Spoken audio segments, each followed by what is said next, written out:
Hello students, आज हम पढ़ेंगे structure of atom. Very important topic for class 11th as well as for the students who are aspiring for IIT JEE. This topic is from chemistry. अब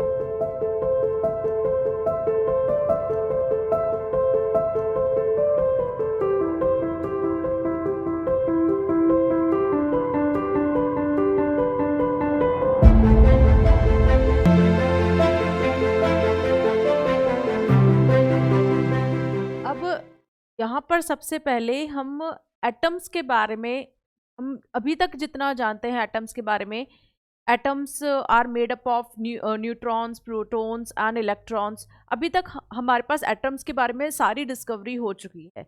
लेकिन पहले के time पे हमारे पास जब एटम्स के बारे में नाम लिया गया था तब तक यही था कि atoms can not be further divided. Atoms को और ज़्यादा फर्दर पार्ट्स में नहीं तोड़ा जा सकता। Atoms are singular particles.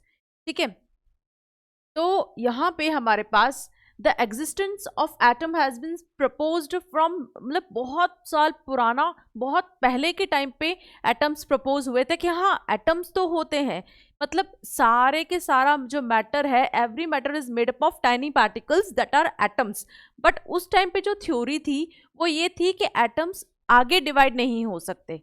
Okay, और इसी की वजह से जो एक साइंटिस्ट थे that is Dalton, John Dalton, उन्होंने अपनी एक थ्योरी भी दी थी पूरी एटम्स के बारे में। और उस थ्योरी में भी उन्होंने यही बोला था कि atoms can not be further divided. उन्होंने कुछ पोस्टुलेट्स दिए थे एटम्स के लिए। ठीक है, और बिकॉज इस थ्योरी में मेन पॉइंट यही था कि atoms can not be further divided, उसके सारे के सारे पोस्टुलेट्स रिजेक्ट हो गए। ठीक है, तो यहाँ पे हम सबसे पहले जो स्टार्ट करेंगे हमारा topic that is of Dalton's atomic theory. तो डाल्टन ने अपनी थ्योरी में क्या क्या बोला, क्या क्या पोस्टुलेट्स थे और वो पोस्टुलेट्स क्यों रिजेक्ट हुए। okay, so first of all we will learn about Dalton's atomic theory. तो डाल्टन की जो थ्योरी थी it was based on indivisibility of atoms. Okay, तो यहाँ पर based on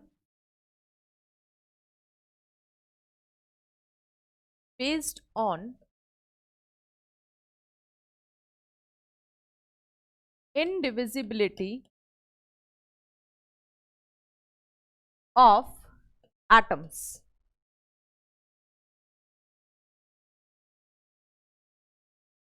okay, now the postulates, उसने कुछ पोस्टुलेट्स दिए थे। अब हम देखते हैं वो पोस्टुलेट्स क्या थे and what was the reason कि वो पोस्टुलेट्स जो थे वो रिजेक्ट हो गए।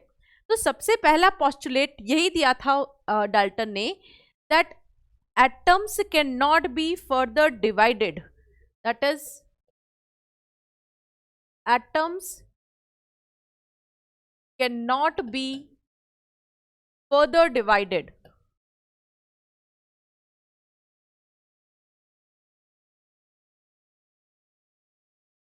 but this postulate was rejected।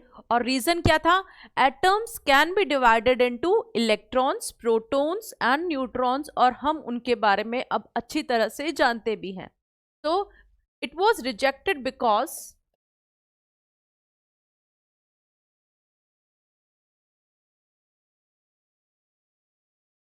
it was rejected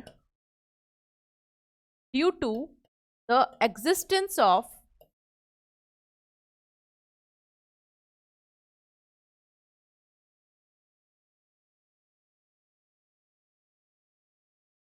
electrons, protons and neutron. Okay, तो इस वजह से एटम्स, डाल्टन का जो फर्स्ट पोस्टुलेट था वो रिजेक्ट हो गया because atoms can be further divided.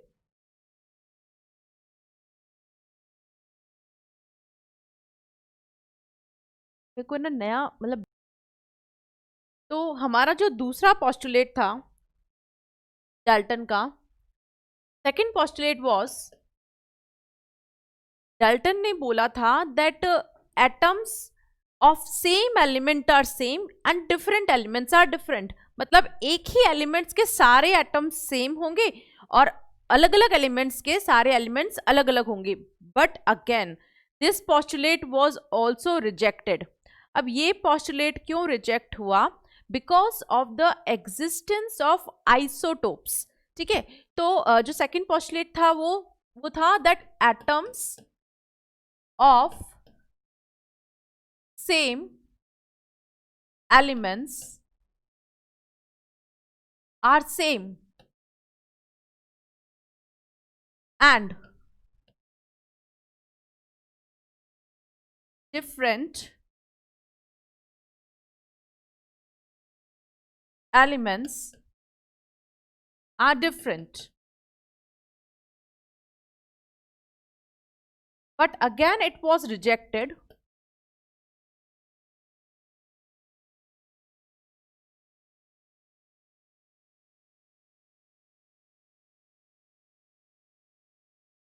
due to the existence of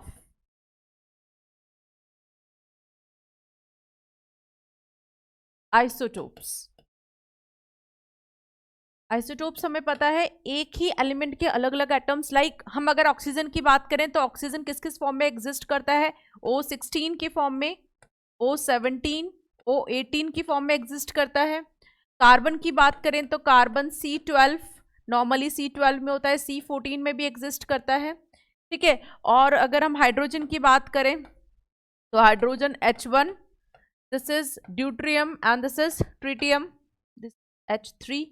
ठीक है, तो ये सारे जो हैं अलग अलग एक ही एलिमेंट्स के अलग अलग फॉर्म्स हैं, है ना. और उसने बोला था कि एक एलिमेंट एक ही फॉर्म में एग्जिस्ट करेगा, इसीलिए उसका ये दूसरा पॉस्टुलेट भी रिजेक्ट हो गया. ओके, अब उसने और क्या बोला? उसने बोला the third postulate was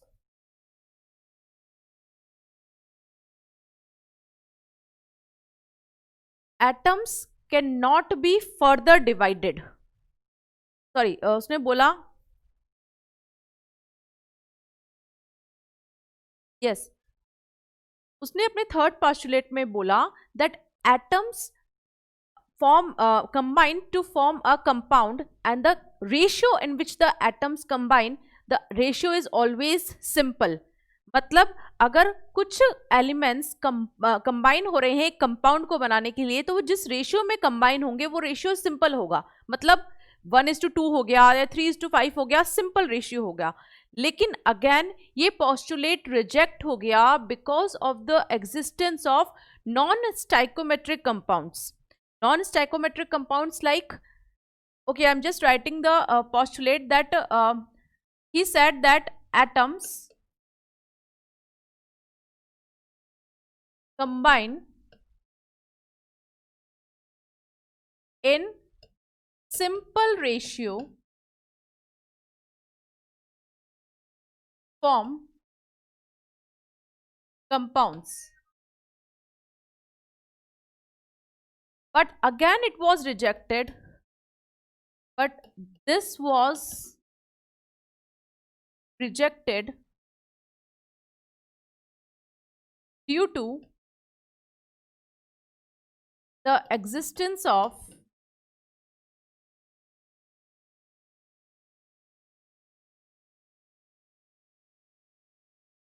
non-stoichiometric compounds.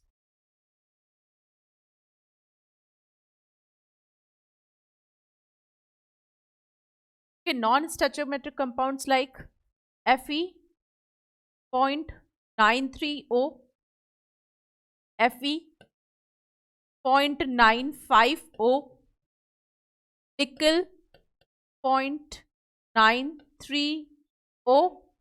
ठीक है, तो इन कंपाउंड्स में क्या था? रेशियो ऑफ द एटम्स जो थे वो सिंपल नहीं थे. रेशियो जैसे 0.93:1 था, इसमें 0.995:1. ठीक है, तो सिंपल रेशियो नहीं है ये. तो ऐसे कंपाउंड्स भी एग्जिस्ट करते थे.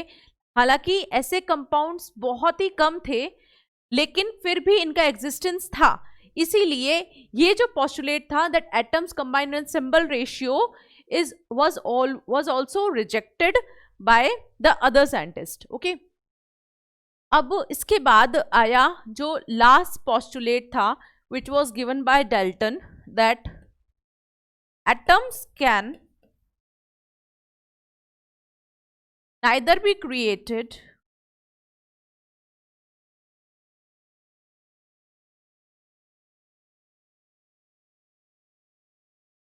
nor be destroyed.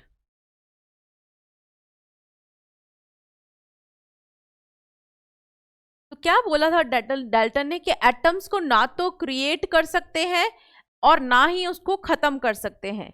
Again it was rejected. Why? Because atoms can be destroyed by artificial radioactivity. Okay, so it was rejected because it was rejected because atoms can be created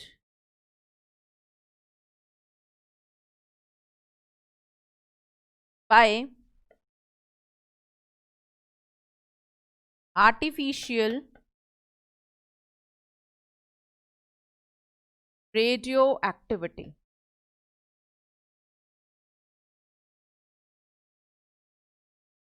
तो ये चार postulates जो थे Dalton के, ये सारे के सारे रिजेक्ट हो गए बिकॉज ऑफ सम और द अदर रीजन, और इसीलिए डाल्टन की जो एटॉमिक थ्योरी है दैट वाज फेल्ड.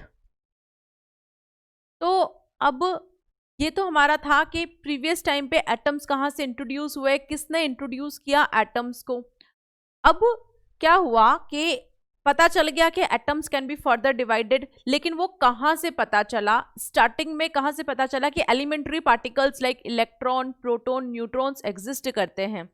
उसके लिए सबसे पहले एक्सपेरिमेंट हुआ था कैथोड रे एक्सपेरिमेंट. ठीक है, cathode ray discharge tube experiment बोलते हैं उसको, क्योंकि एक डिस्चार्ज ट्यूब में वो एक्सपेरिमेंट हुआ था. कैथोड की तरफ से रेज आ रही थी, इसलिए cathode ray discharge tube experiment बोल दिया. और cathode ray discharge tube experiment से ही हमारा first elementary particle that is electrons की डिस्कवरी हुई. ओके, तो देखते हैं सबसे पहले कि cathode ray discharge tube experiment में क्या था. Discovery of cathode rays. ठीक है, और यहीं से हमारा हुआ था डिस्कवरी ऑफ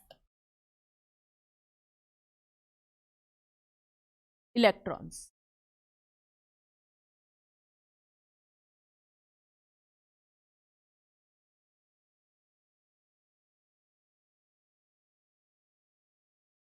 अब क्या हुआ, एक साइंटिस्ट था जूलियस प्लकर, उसने ऑब्जर्व किया बहुत कुछ. पहले तो उसे ये था कि जो गैसेस हैं वो नॉर्मल एटमॉस्फेरिक प्रेशर में इलेक्ट्रिसिटी कंडक्ट नहीं करती हैं. बट उसने जब स्टडी किया गैसेस को, तो उसने देखा कि जब टेम्परेचर बहुत कम हो, प्रेशर बहुत कम होता है, लो प्रेशर होता है, तब क्या होता है, जो गैसेस होती हैं वो आयनाइज हो जाती हैं. और जैसे ही आयंस प्रोड्यूस होंगे, क्या होगा, इलेक्ट्रिसिटी जनरेट होगी. Positive and negative ions create होंगे तो इलेक्ट्रिसिटी जनरेट होगी. और उसी के बेसिस पे उसने ये cathode ray discharge tube experiment perform किया. ओके, अब इसमें क्या हुआ, उसने ऐसे ही एक डिस्चार्ज ट्यूब ले ली थी. ये हमारी डिस्चार्ज ट्यूब है. ठीक है, अब यहाँ पर उसने क्या किया, यहाँ पर इसने लगाया कैथोड. ये कैथोड टर्मिनल है, दिस इज एनोड टर्मिनल, और this is a vacuum pump. Vacuum pump लगाया उसने ताकि इसमें जो प्रेशर है वो मेंटेन रहे. प्रेशर ना तो कम हो ना ज्यादा हो, जितना प्रेशर उसने डाला है वो उतना ही रहे, इसलिए उसने वैक्यूम पंप यहाँ पर लगा दिया. ठीक है, यहाँ पर उसने वेरी हाई वोल्टेज की बैटरी लगाई, अप्रोक्सीमेटली 10⁴ वोल्ट. इतने वोल्ट की बैटरी उसने लगा दी.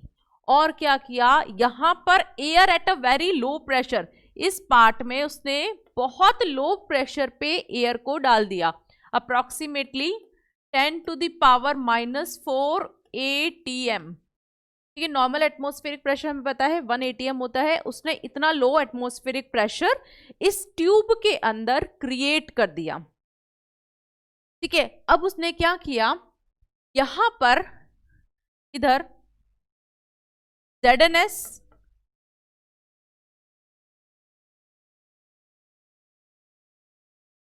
का कुछ यहाँ पर स्क्रीन लगा दी.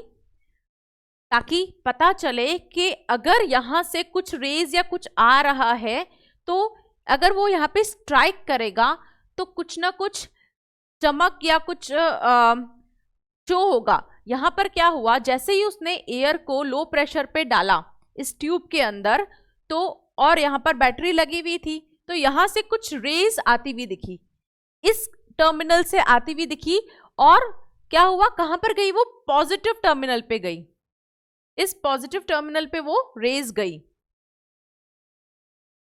ठीक है, और पता कैसे चला कि वो रेज पॉजिटिव टर्मिनल पे जा रही है, यहां पर ये जो जेडनेस उसने लगाया था ये ग्लो करने लगा अलग अलग पॉइंट्स पे, जैसे ही रेस स्ट्राइक करती थी वहां पर वो ग्लो होने लग जाता था। ओके, तब पता चला कि हाँ कुछ ना कुछ रेस इधर से आ रही हैं पॉजिटिव टर्मिनल की तरफ, और इसीलिए उसने पता लगाया कि क्योंकि ये रेस कहां से आ रही है, कैथोड से आ रही है, इसीलिए इन्हें क्या नाम दिया गया, कैथोड रेस नाम दिया गया। ओके, तो यहां पर जूलियस प्लकर का जो ऑब्जर्वेशंस थी वो क्या थी, that he observe that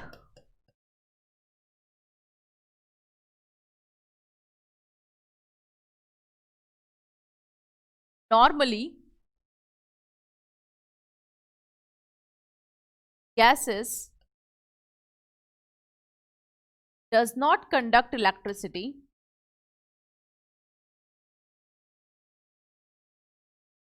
but at low pressure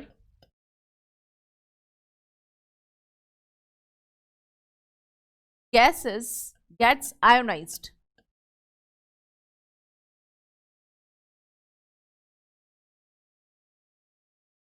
अब आयोनाइज्ड कैसे, जैसे अगर हाइड्रोजन था हमारा तो हाइड्रोजन कैसे बन गया, H प्लस और प्लस E माइनस,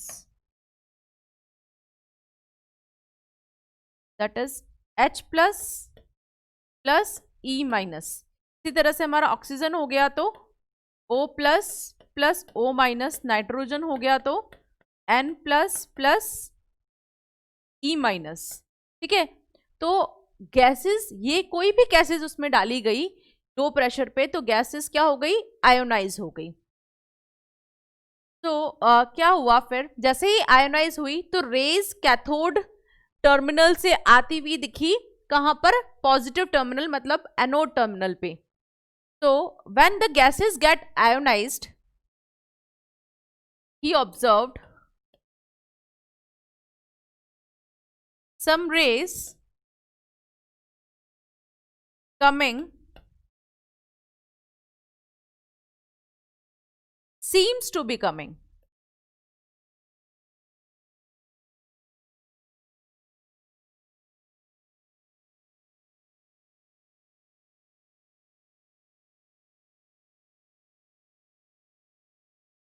from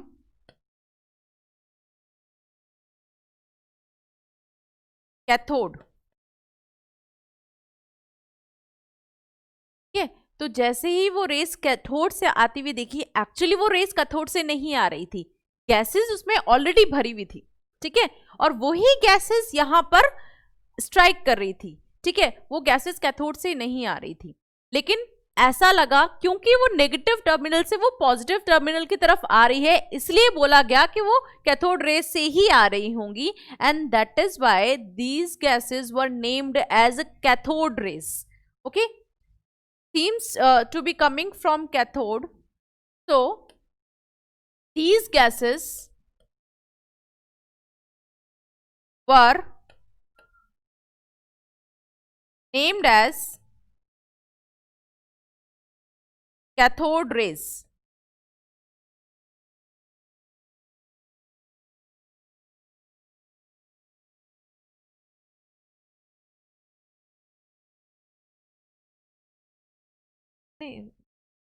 एक मिनट, तो ये उसने जूलियस प्लकर ने ऑब्जर्व किया during cathode ray discharge tube experiment कि रेज आई from negative terminal to positive terminal, जिसको नाम दे दिया कैथोड रेज, और यहीं से हमारे इलेक्ट्रॉन्स की डिस्कवरी हुई। अब कैथोड रेज की जो प्रॉपर्टीज थी वो क्या क्या थी, let's see.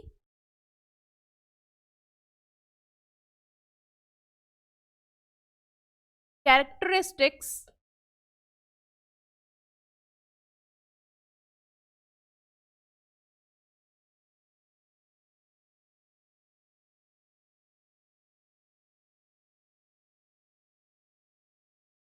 of cathode rays.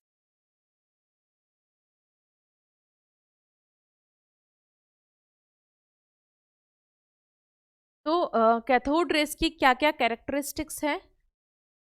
First characteristics was cathode rays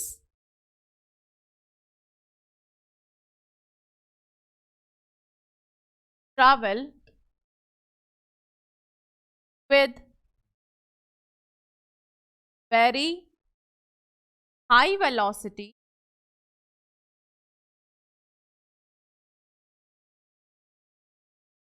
and can produce shadow of object placed in their path.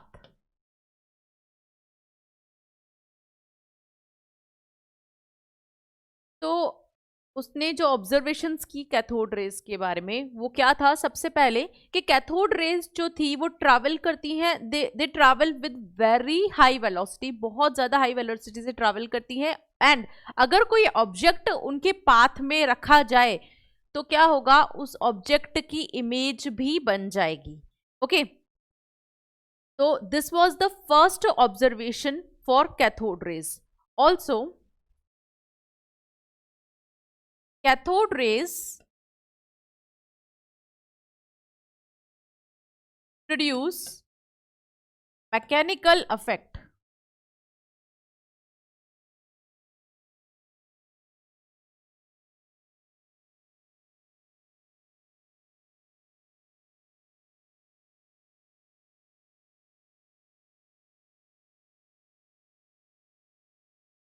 And when a paddle wheel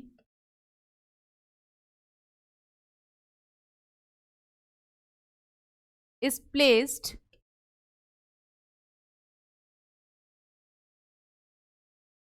in the path of cathode rays,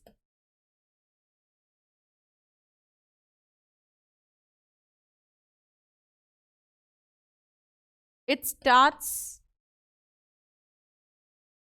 rotating, which shows that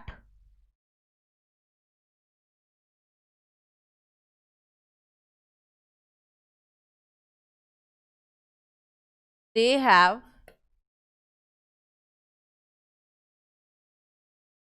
material part.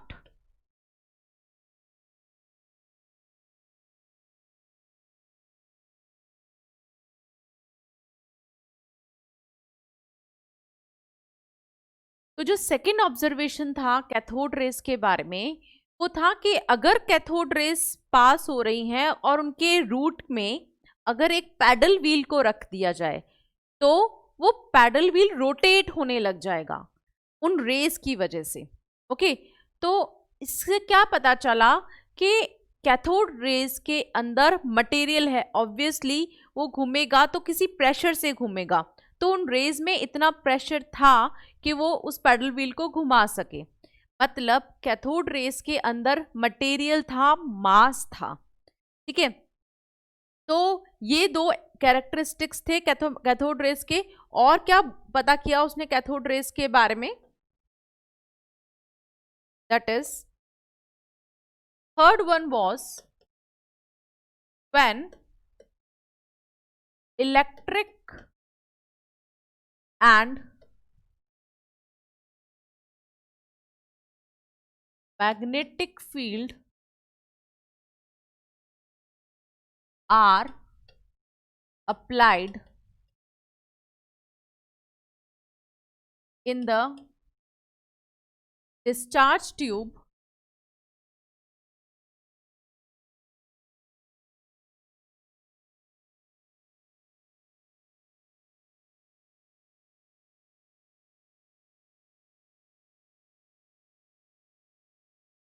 cathode rays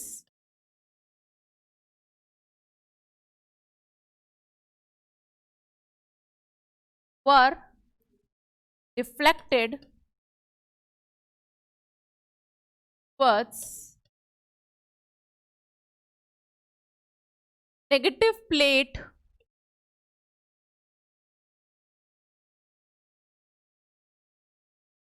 of the field.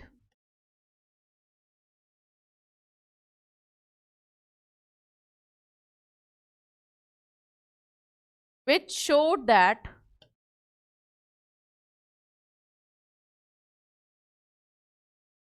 cathode rays contain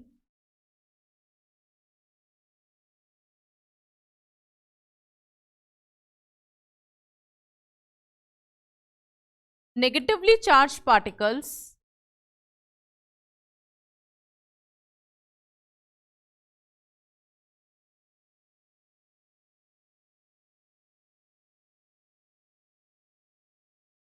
called electrons. तो एक बहुत अच्छा result जो इस experiment से मिला वो ये था कि जब उस डिस्चार्ज ट्यूब के पास इलेक्ट्रिक और मैग्नेटिक फील्ड लगा दिए गए तब क्या हुआ, जो कैथोड रेज थी वो पॉजिटिव टर्मिनल की तरफ, सॉरी इट वाज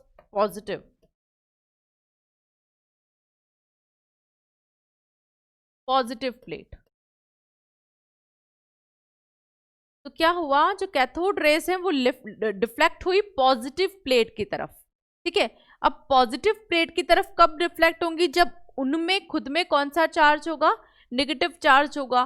तो जैसे ही वो डिफ्लेक्ट हुई तब पता चला कि ये जो रेज हैं ये खुद क्या है, ये खुद नेगेटिवली चार्ज्ड है और इसीलिए बोला गया कि these raise contain negatively charged particles called electrons. और यहीं से आया हमारे electrons because of this experiment. आगे और भी बहुत से एक्सपेरिमेंट्स हुए but it was the basic experiment, that is cathode ray discharge tube experiment.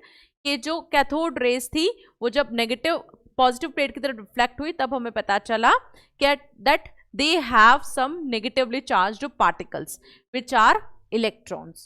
Okay, so these are the three important postulates of these results of the cathode ray discharge tube experiment. Okay, और भी results थे about these cathode rays, like cathode rays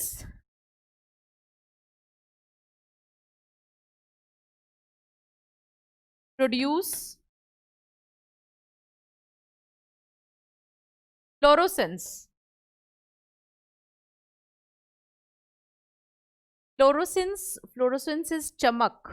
ठीक है, मैंने अभी आपको discharge tube experiment बताया था।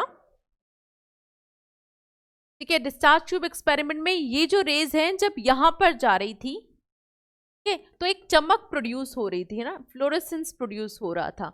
तो ये भी इसकी कैथोड रे की एक प्रॉपर्टी है that cathode rays produce the fluorescence. Okay,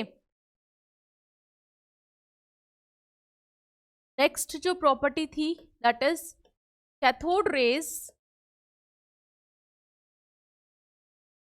can penetrate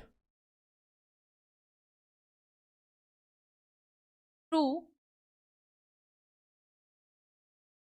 aluminum foil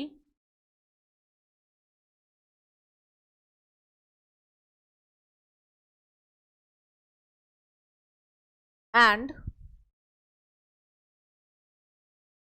metals।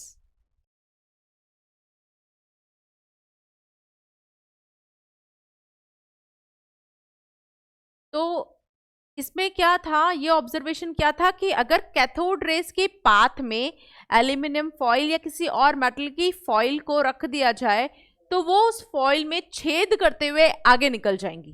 ठीक है, मतलब they can penetrate through aluminium foil as well as other metals.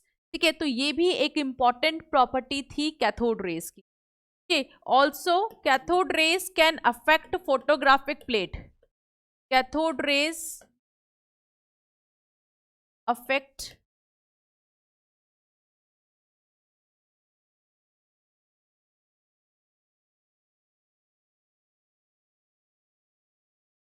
Photographic plate.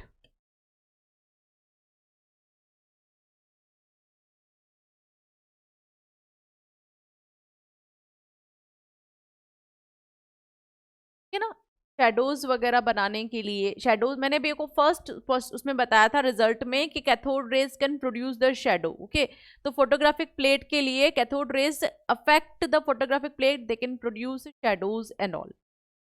ये हमारे पास 6 रिजल्ट्स थे। और लास्ट जो इंपॉर्टेंट रिजल्ट था about cathode raise was that for cathode rays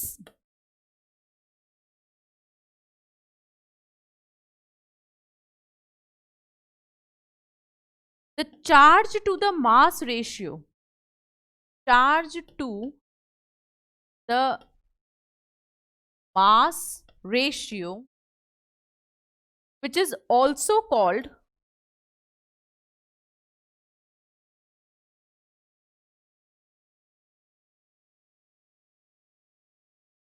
specific charge, it is denoted by E by M।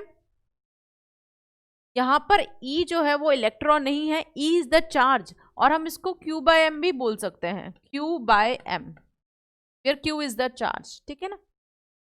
For cathode rays, the charge to the mass ratio, which is also called specific charge, was same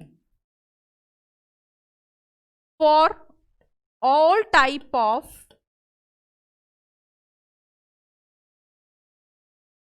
gases। मतलब कोई भी gases उसमें भर दी जाए, cathode ray discharge tube experiment में हम कोई भी टाइप ऑफ गैसेस भर दें, जरूरी नहीं है कोई फिक्स्ड टाइप ऑफ गैसेस ही भरेंगे तभी ऐसा होगा, बट कैथोड रेज में जो charge to the mass ratio है that will always be same. Okay, क्यों होगा? क्योंकि हर केस में हमारे पास क्या हुआ था, हर केस में हमारे पास यहां पर देखिए हाइड्रोजन भरा हमने तो भी इलेक्ट्रॉन निकला, ऑक्सीजन में भी ये, नाइट्रोजन में भी ये, मतलब हर केस में हमारे पास यही टाइप ऑफ पार्टिकल्स निकल रहे थे, इलेक्ट्रॉन्स ही निकल रहे थे, और हर एक इलेक्ट्रॉन का charge to the mass ratio तो सेम ही होगा। इसीलिए उसका जो लास्ट जो ऑब्जर्वेशन थी about cathode rays, that charge to the mass ratio is always same and it is independent of the gases which was filled in this tube. ठीक है, हमेशा ई ही निकलेगा, इलेक्ट्रॉन ही निकलेगा, it was independent. And the charge to the mass ratio for electron was, charge to the mass ratio for the electrons, that is also called specific charge। I can write specific charge, that was equals to 1.76 into 10 to the power 11 coulomb per kg। okay, coulomb is the charge and upon mass is the kg। ठीक है, 1.76 into 10 to the power 11 coulomb per kg, that was the specific charge for electron। अगर हमें याद नहीं रहती है quantity तो हमें पता है that charge of the electron क्या होता है, charge on electron equals to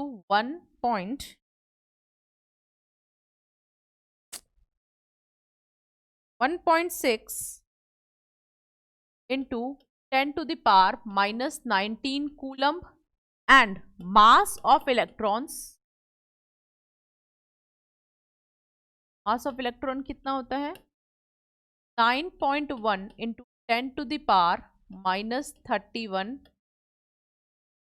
ठीक है, so this is the charge and mass of the electron. अगर हम इनका रेशियो करेंगे तो हमारे पास क्या आएगा, तो हमारे पास स्पेसिफिक चार्ज डायरेक्टली यही क्वांटिटी आ जाएगी। इट्स बेटर टू लर्न, क्योंकि बहुत बार डायरेक्टली एग्जाम्स में पूछ लिया जाता है what is the specific charge of electron. Okay, so these were the observations of a cathode ray discharge tube experiments as well as the characteristics of cathode rays. ठीक है, अब इसके बाद जैसे हमारे पास कैथोड रेज डेवलप हुई, हमें आती हुई दिखी, वैसा का वैसा हमें क्या हुआ, वैसे के वैसे हमें एनोड रेज भी आती हुई दिखी। जैसे नेगेटिव से पॉजिटिव की तरफ कुछ रेज जा रही हैं, फ्लोरेसेंस क्रिएट कर रही हैं, ऐसे ही उसके बाद जब एनोड रेज के लिए पता करना था तो उस साइड एक ZNS या कोई ऐसा मटेरियल रख दिया जिस पर स्ट्राइक करने से वो मटेरियल भी ग्लो करने लगे। तो पता चला हमें कि नेगेटिव से पॉजिटिव तक अगर जा रही हैं रेज, वैसे ही पॉजिटिव से नेगेटिव तक भी रेज जा रही हैं। और उस केस में हमारी जो डिस्कवरी हुई that was for anode rays और protons, that is positively charged particles. Okay,